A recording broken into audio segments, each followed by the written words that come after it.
Yeah, that's right. We're back with episode 3 of the Sunday Q&A series. Now, the response has been pretty full on this week. If you'd like your comment featured in next week's video, then just leave that below. Enough of my yakking, let's get straight into it with comment number 1.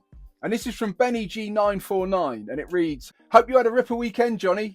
Mate, it's frontside stand-up grind time for me at age 47 years old. And it's on metal coping, not pool copings. I'm predominantly on a mini ramp, 3 foot, nothing too crazy. I'm starting to get the hang of it, but I need your Jedi wisdom. When approaching the coping, I take the angle that I like, which isn't too steep. My rear foot is in that pocket and the heel hanging off a bit.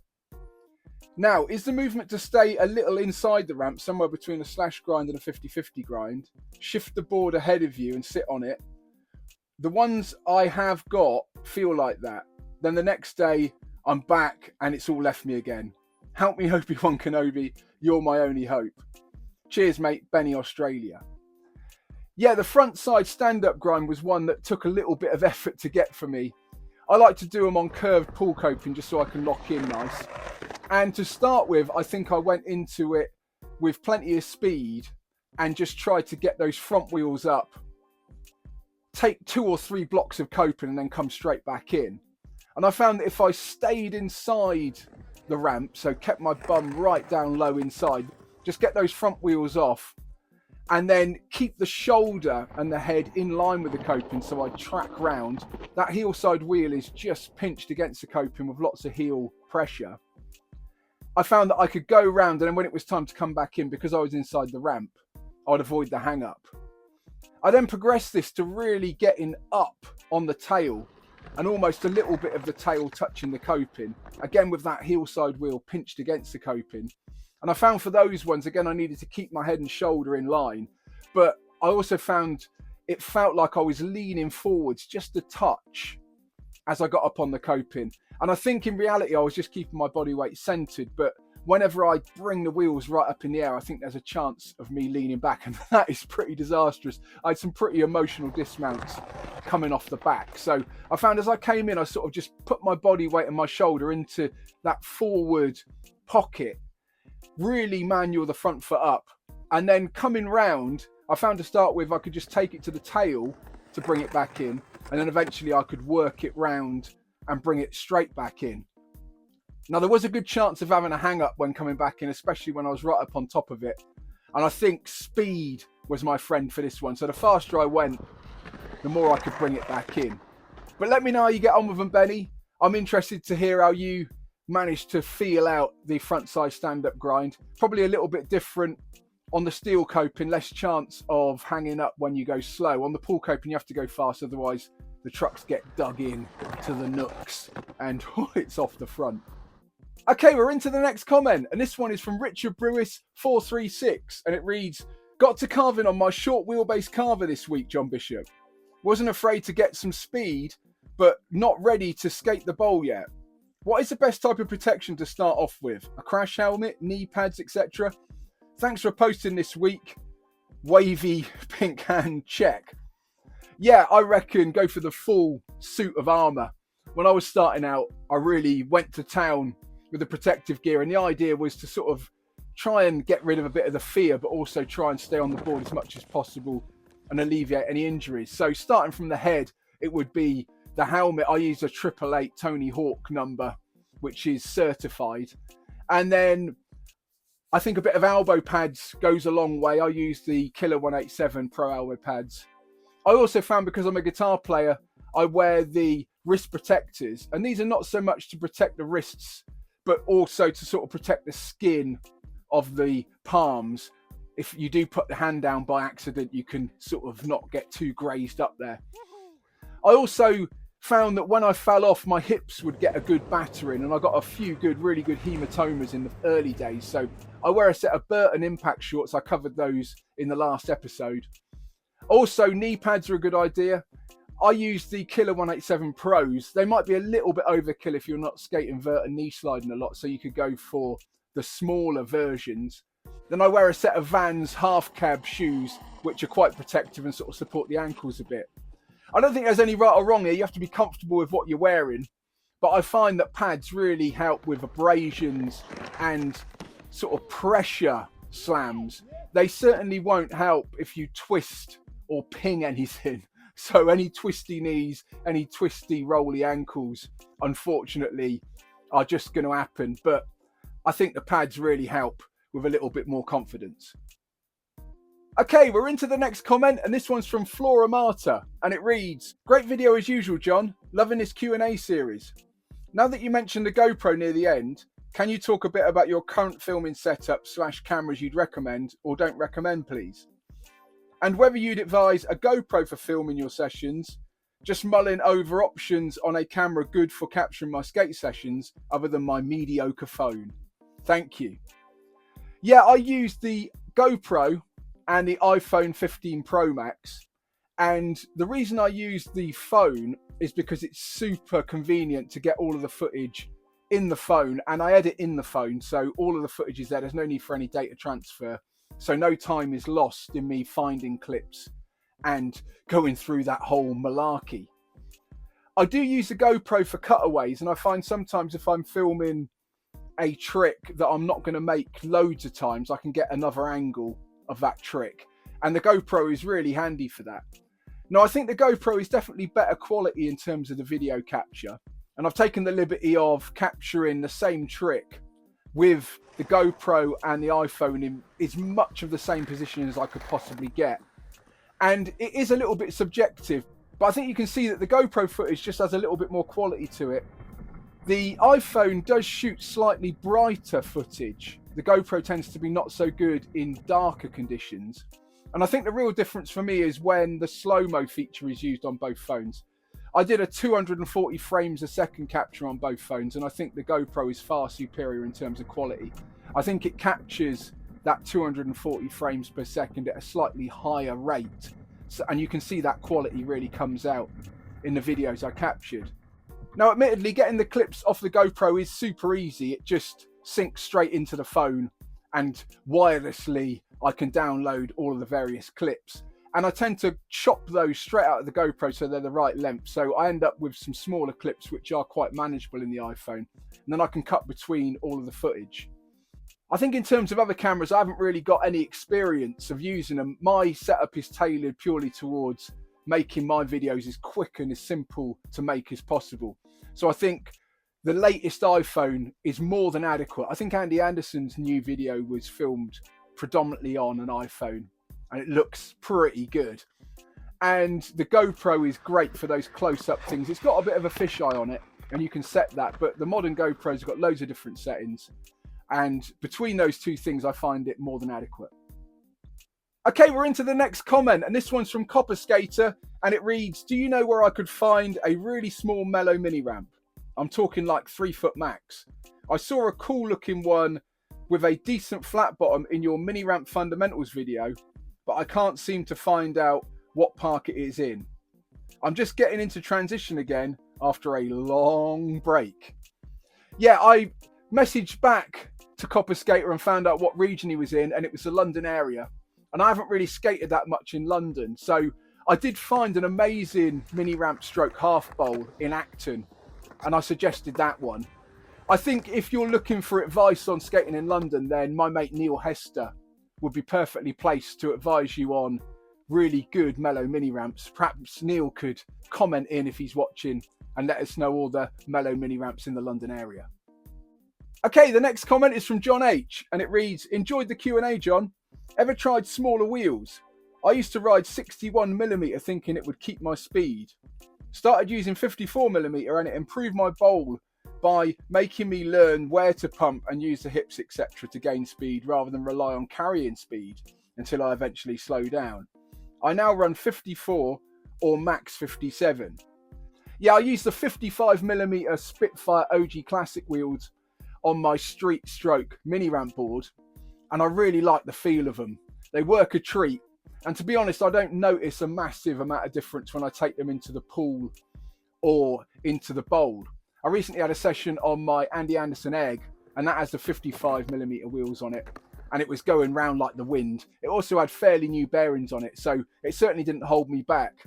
I usually ride 58mm OG Classic Spitfire wheels, and they work a treat for zipping around the bowls and also tackling the bigger transitions. Now, I reckon it's all about feeling confident and inspiring confidence, so if the smaller wheels are working for you, then they are the ones. Okay, we're into the next comment, and this one's from Noah Skate Street, and it reads, have you experienced any knee pain from skating? I know it's common for street skaters. How about for transition / ramp / low impact skaters? Love the videos, John. Been watching you for a good few years now. Your videos are what makes me want to go out skating again. Yeah, I've got loads of knee pain, but I don't think it's from what you're alluding to, which is just the general action of skating. All my knee pain is related to injuries, either tweaking them round like I did recently, or falling really hard on them, so impact injuries. And I think my knees now know what's coming, and they just balloon straight up whenever I've injured them. And they go the size of a football, and I ice them down and sort of manage the injury the best I can. I sort of wear knee pads now as much as I can for transition skating. I learnt my lesson. I really kneecapped myself a treat in the pool, and it was a bit of a freak incident where I slipped out on a damp hip that I didn't know was damp, and I wasn't wearing my knee pads because I thought I'd have a quick 5 minutes before I went home. And ever since then, I've made sure I've worn my knee pads just in case that happens again, because that was pretty emotional. But I think the answer to your question is probably no. I don't get knee pain unless I specifically injure the joint. Okay, we're into the next comment, and this one's from Ben Smith, and it reads, hi John, been following you since near the beginning. Inspirational. Do you ever find that a 15-inch wheelbase hinders coping tricks in the bowl or mini ramp, stalls, grinds, etc., compared to a shorter wheelbase? Same question for wheels, 60mm versus 56, for example. I'm aware of the pros and cons of each regarding carving and stability, but do you personally feel much of a difference specifically with coping / lip tricks? Also, I would love to see a video of you having a go with the Dragon formula in the bowl. That's a great question, Ben. And yeah, I think I've sort of plumped for the 15-inch wheelbase after a lot of experimentation. And I think it works for me just because I'm a little bit lankier, about 6'3". And I think that wheelbase puts my feet at a good stance that is nice and stable for my height. And I also find that the 15-inch wheelbase works on the smaller mini ramps. We've got a really mellow mini ramp that I like to go on. And if I go on a shorter wheelbase with bigger wheels, I literally can't rock the board without the wheels hindering the rails going on the coping. So for that one, I use 55mm wheels, no risers, and a 15-inch wheelbase. And I find that the longer the board, obviously the more clearance there is either end for the wheels. And I find that I can rock the board no problem on that mellower mini ramp. I have gone down to a 14.75 wheelbase, which is the Andy Anderson Egg, and I had a little purple patch of progression. And to be honest with you, I didn't notice a huge amount of difference between those two wheelbases.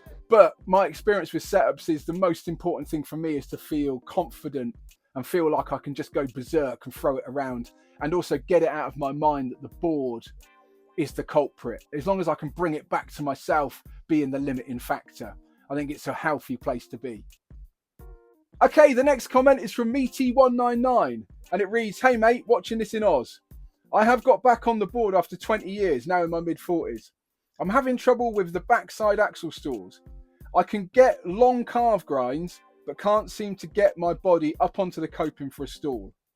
I can get the board into the stall, but just fall forwards into the ramp. Do you have any tips that might help me out?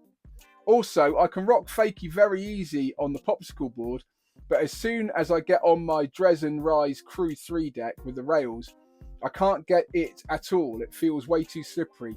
Do you have any tips to help with the rails?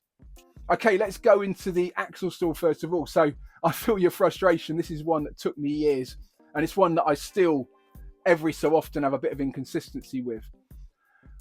I've done a few full-length videos on the axle stall, and I'll link those below, so you might want to check those out for the full amount of nitty-gritty. But I can go through the main process I've sort of happened upon nowadays. So as I approach the ramp, I have my knee slightly bent, and I think the approach speed is pretty important.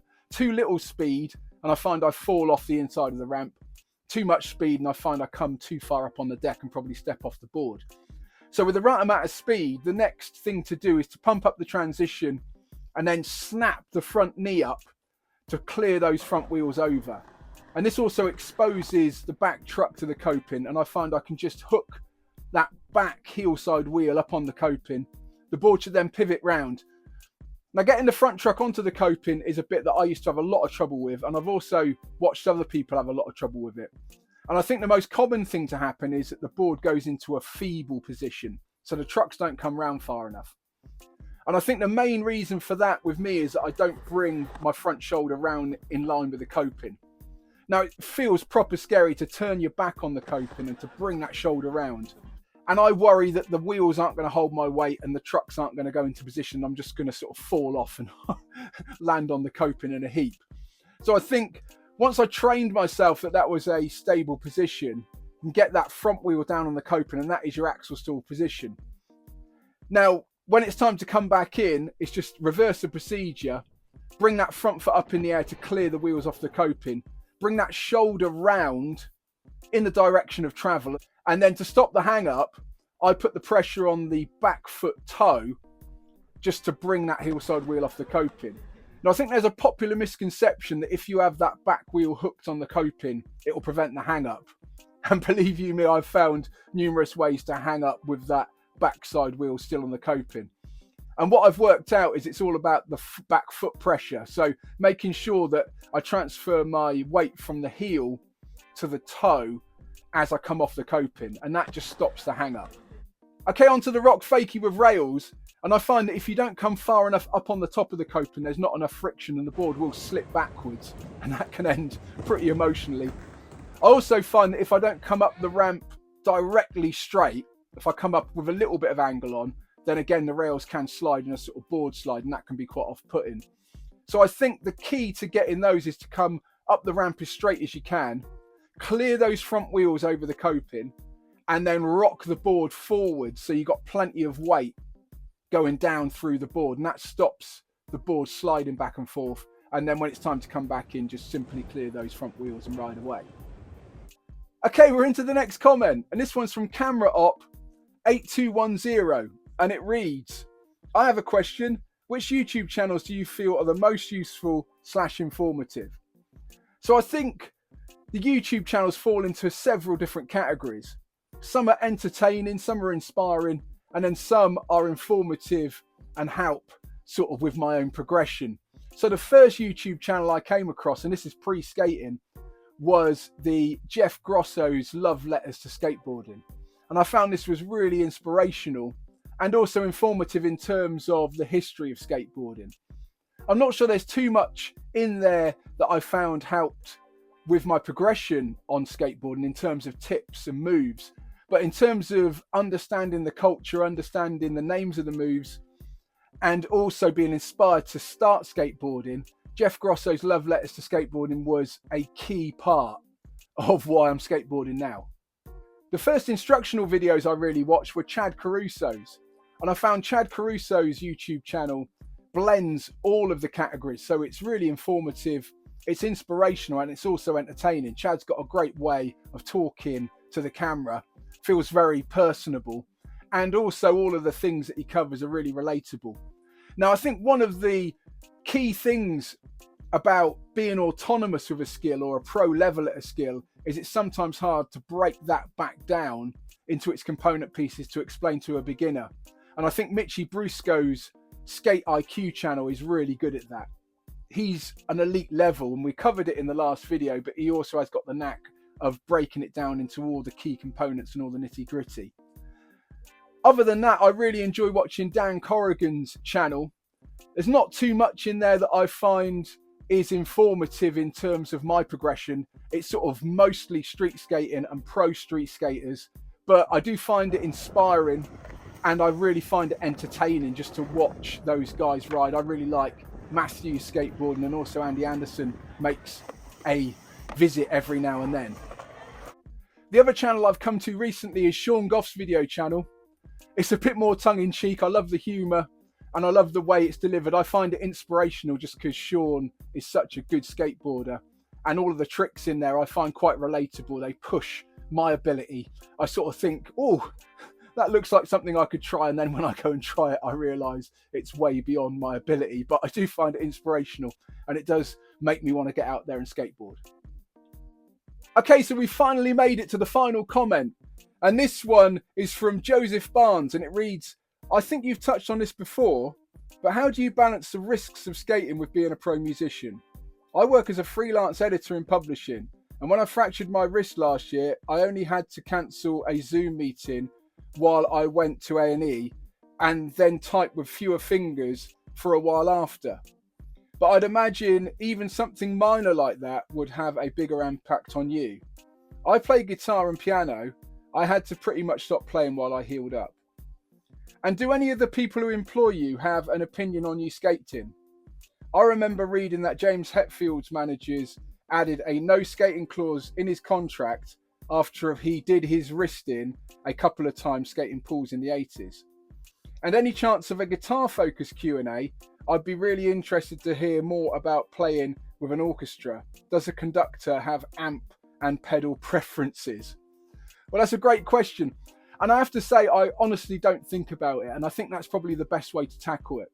I think if I thought about it, I just wouldn't go skateboarding. And to be honest, that's the reason I didn't go skateboarding for so many years. I always wanted to. I got into the Tony Hawk Pro Skater game in the 2000s.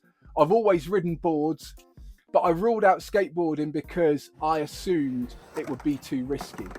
And I think that was an opinion based on ignorance. It wasn't until I tried that I realised I could mitigate the risks. I could wear loads of pads. I could also try and limit myself to certain styles of skateboarding that were less risky. So I think if I was going to be a flatland skater doing freestyle and street style tricks, there would be a much greater risk of me hurting my forearms, wrists and elbows. I find with the transition skating, I can slide out, I can use my knees, I can go to my elbows with pads on and get away with it. And in answer to your guitar question, I'd love to do a guitar Q&A thing, but I think it would be of limited interest to this channel. However, I do believe that most skateboarders play guitar, so who knows. I've got a dedicated guitar channel, but it's got a lot fewer amount of subscribers on it. So if you haven't subscribed to my guitar channel yet, then get over there. And when we've got enough people, I'll do a guitar Q&A. In answer to your question, sound men definitely have preferences with regards to gear. And when I'm playing in an orchestra, I don't use an amp because it's too loud. So I just use a Helix pedal board, which goes direct into the desk, and a set of in-ear monitors. So the rest of the orchestra can't hear too much loud, raucous electric guitar. Okay, that is it for this video, and what a bumper crop of comments. Many thanks to everybody who commented in.